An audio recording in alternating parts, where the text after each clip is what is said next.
The amateur fakes confidence because he is terrified of being seen. The fox wears a mask because he wants to see everything. This is the first fundamental shift in the psychology of command. Most people view their social persona as a burden, a heavy wall they must maintain to keep others from discovering their insecurities. They think that by being authentic, they will find peace. But Machiavelli would argue that total transparency is not a virtue, it is a tactical error. In The Prince, he notes that everyone sees what you appear to be, but few really know what you are. The fox understands that the mask is not a lie, it is a filter. To master the intelligence of the fox, you must first understand the law of strategic silence. When the amateur feels nervous, he talks. He fills the silence with nervous laughter, unnecessary explanations, and hedging language like "I think" or "maybe." He is trying to perform confidence. The fox, however, knows that power leaks through the mouth. The more you speak, the more data you give away. The fox enters a room and becomes a vacuum of information. He watches the micro-expressions of others, notices who is seeking approval, and identifies who holds the real influence. He does not fake a personality, he maintains a neutral presence. This neutral presence is the most powerful mask you can wear. It is the ability to be present without being readable. When you are unreadable, you become a mirror. People will project their own insecurities, desires, and fears onto you. They will talk more to fill the void you create, revealing their hand while you keep yours hidden. This is not faking. This is observation. The fox knows that the person who knows the most wins. By staying silent and still, you are not being an imposter. You are being a strategist.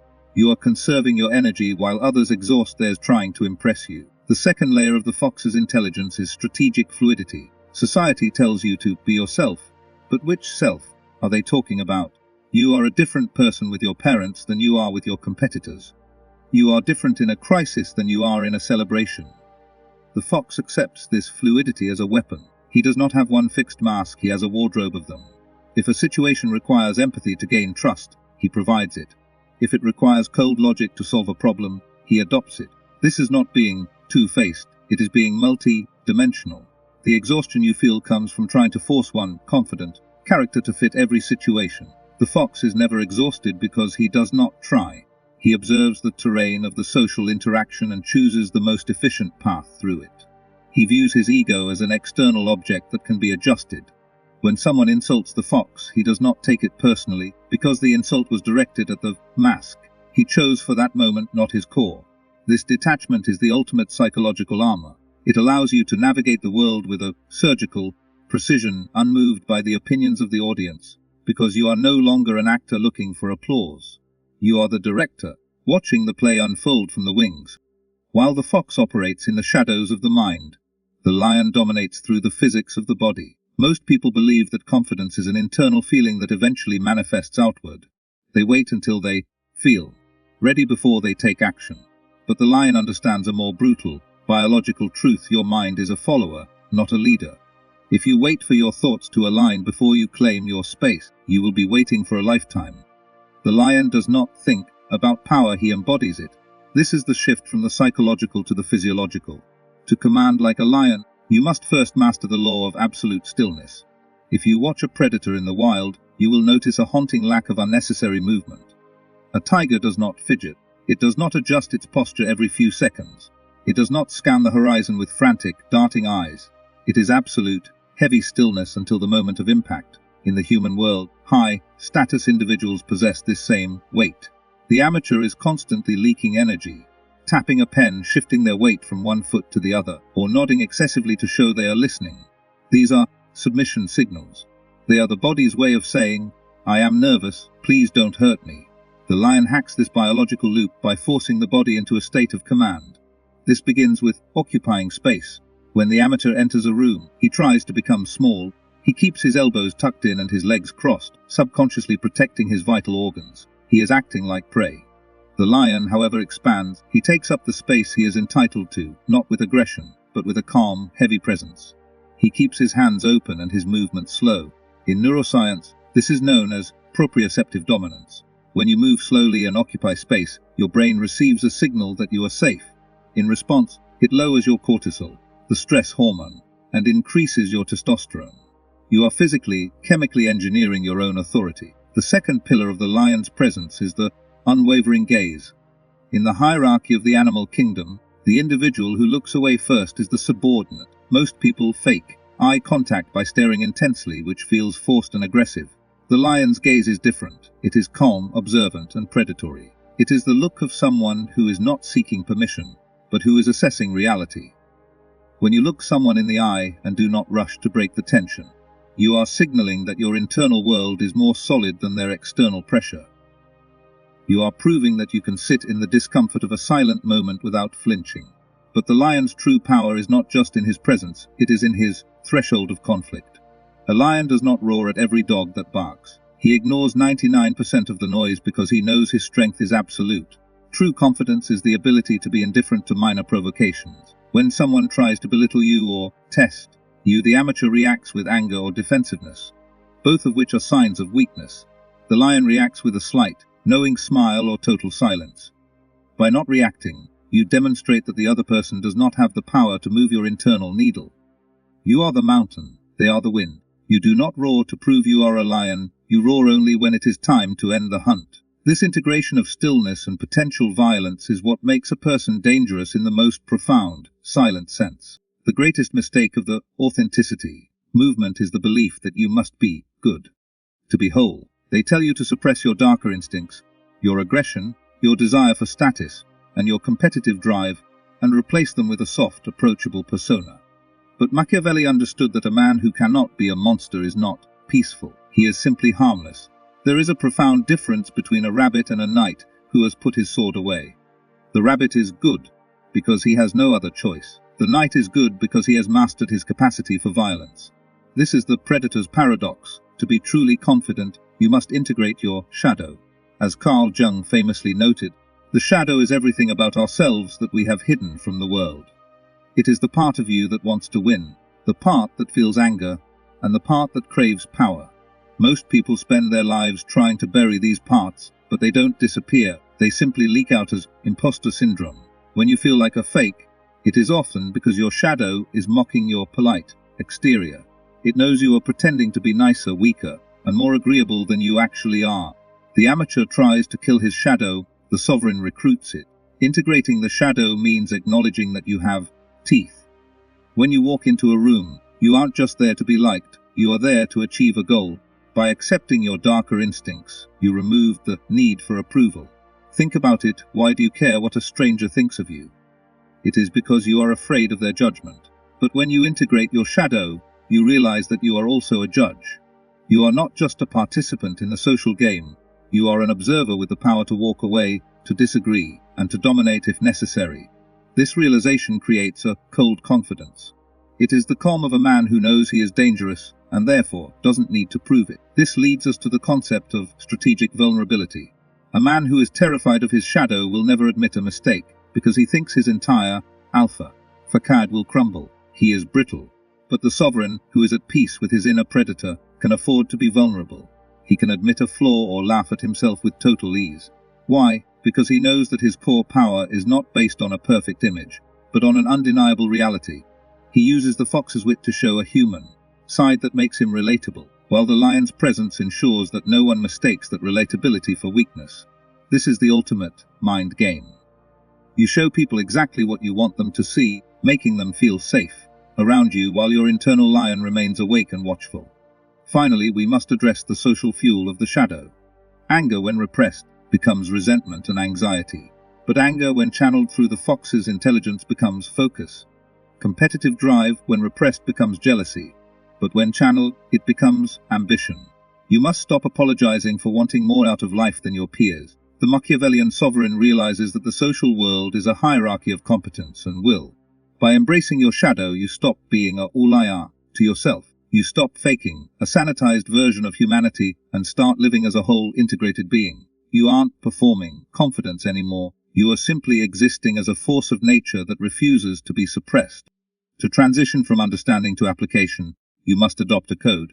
Philosophy without a framework is merely entertainment, but philosophy combined with loss becomes a transformation. These are not suggestions, they are the architectural blueprints of the Machiavellian sovereign. Most people operate on a set of subconscious, social scripts, written for them by their parents, their teachers, and their peers. These scripts usually prioritize being nice, fair, and predictable. The sovereign, however, deletes these scripts and installs his own. The first law: never ask for permission to occupy space. The amateur signals his lower status by asking for permission, not just verbally but energetically. He waits for a gap in the conversation to speak. He looks for a nod of approval from the leader of the group before he laughs. He tilts his head in a submissive gesture when being spoken to. This is the imposter, begging to be let in. The sovereign understands that permission is a myth.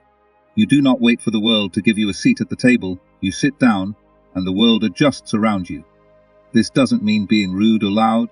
It means being titled, in the most psychological sense. It is the calm assumption that your presence is valid, your voice is necessary, and your space is your own. When you stop asking for permission, the faking ends. Because you are no longer playing a role for an audience, you are the owner of the theater. The second law treats social rejection as data, not death.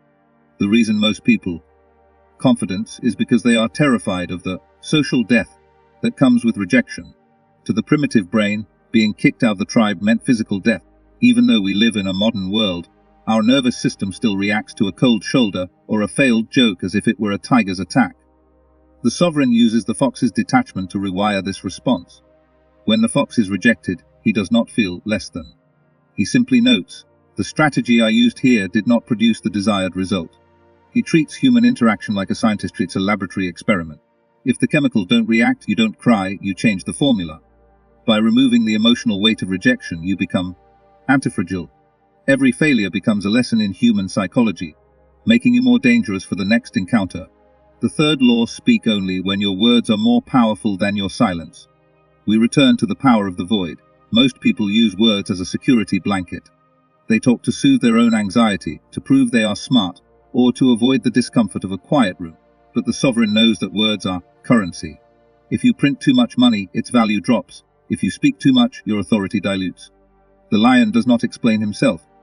The fox does not reveal his intent. When you do speak, your words should be short, clear, and impactful. Avoid filler words, the ums, likes, and justs that act as apologies for taking up time.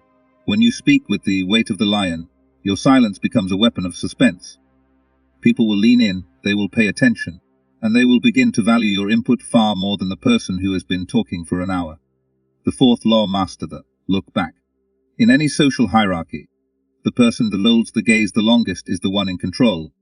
When you are walking down a street or through a corridor, do not look down at your phone or at the ground. Keep your chin level and your eyes on the horizon. If you make eye contact with a stranger, do not be the first to break it. Hold it for a fraction of a second longer than is comfortable. Then look away slowly and horizontally, never downward. This is a micro-dominance signal. It tells your own brain and the world that you are not prey. You are the observer. You are the one who decides when the interaction is over. These small, daily victories over your own submissive instincts build a core of steel that no imposter syndrome can penetrate. You are no longer acting confident, you are practicing sovereignty. To master the world, you must first master the observer within.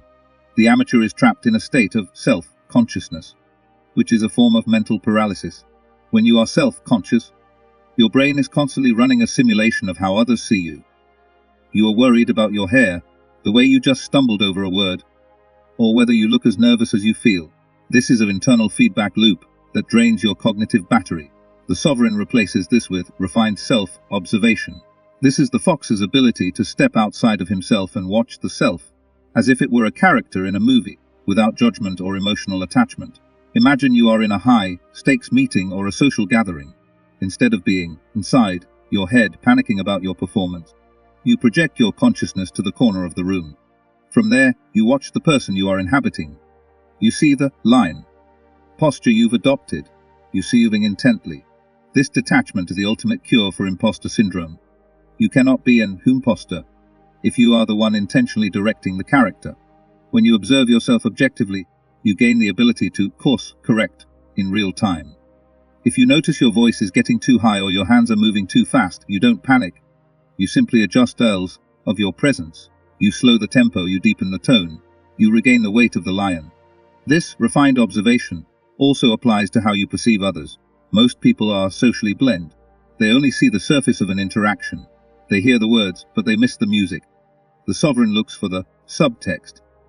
He asks, why did this person just brag about their accomplishment? Why did they avoid eye contact when I mentioned a certain topic? What is their hidden agenda? By focusing your attention outward on the game being played by others, you naturally lose your self-consciousness. You become so busy analyzing the terrain that you forget to be afraid. This is the hunter's mindset. A hunter stalking his prey isn't worried about his confidence level. He is entirely focused on the target. Furthermore, you must learn to audit your internal dialogue. The amateur's mind is a chaotic courtroom where he is always the defendant. He tells himself, or they are smarter than me. The sovereign uses Machiavellian reframing. If you feel nervous, you don't call it anxiety. You call it radiating the engine. If you feel outclassed, you don't call it inferiority. You call it gathering intelligence from superiors. You must become the propagandist of your own mind. You control what your emotions mean. Finally, the sovereign practices the art of the exit. Confidence isn't just about how you enter a room, it's about how you leave it. The amateur lingers too long, seeking one last bit of validation or one more laugh. He overstays his welcome because he is hungry for approval. The sovereign leaves while the energy is still high. He leaves people wanting more. By controlling the tempo of your arrival and departure, you signal that your time is valuable. You are the one who determines the beginning and the end of your interactions. This creates a vacuum of presence. When you leave, a lingering sense of mystery and weight that the person who fakes it can never achieve. You aren't just a significant event in it. Through the sovereign's mirror, you see that the world doesn't define you. You define the world through the lens of your own observation and will. We have reached the end of the psychological surgery. We have dismantled the amateur, who begs for approval, and replaced him with the sovereign, who commands it through the integration of the lion and the fox. But the final, most important truth is this: Machiavelli's wisdom was never about becoming a villain. It was about becoming a master of reality. The world is a complex tapestry of power, and you can either be the thread that is pulled, or the hand that does the weaving. To awaken as a sovereign, you must let go of the last remains of your moral ego. This is the part of you that still wants to be the good guy in everyone else's story. The sovereign realizes that he can only be the protagonist of his own story. If you try to please everyone, you will please no one, and you will lose yourself in the process. True confidence is the quiet, cold acceptance that you will be misunderstood by the small-minded, and that is perfectly acceptable. In fact, it is a sign of your elevation. If a sheep understands the lion is not doing his job. The synthesis of the lion and the fox means that you no longer try to be confident. You have moved past the performance. You have realized that the imposter syndrome was just a symptom of a divided soul, a soul that wanted power but was ashamed of the desire. By accepting your shadow, by mastering your stillness, and by refining your cunning, you become a single point of will. When you walk into a room now, there is no internal debate. There is only the mission. There is only the observation. There is only the weight of your presence. This is what we call the sovereign's peace. It is a state of high alert calm. You are not agitated because you have a strategy. You are not afraid because you have your teeth. Think back to the competitor's advice. Kill the actor. We say, master the role. The actor is not your enemy. The actor is your vehicle. Without the mask of the fox, the lion is too blunt and will be destroyed by the traps of the weak. Without the strength of the lion, the fox is merely a manipulator who will eventually be cornered. But together, they are untouchable. You are now equipped with the ability to see the world for what it is, a grand game of signals and territory. You are no longer a victim of the faking it culture.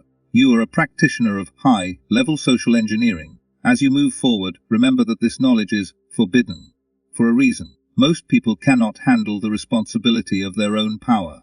They prefer the comfort of their victimhood and the safety of their excuses. They will continue to watch videos that tell them they are enough, just as they are. But you know better. You know that enough is the plateau of the mediocre. You seek mastery. You seek the throne of your own life. Go out into the world today and practice the laws.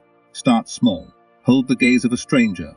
Occupy a bit more space on the bench. Use 5 fewer words in your next conversation. Watch the world react to the new physics of your presence. You will notice that people begin to treat you differently. Not because you have changed your personality, but because you have changed your frequency. You have stopped broadcasting need and started broadcasting command.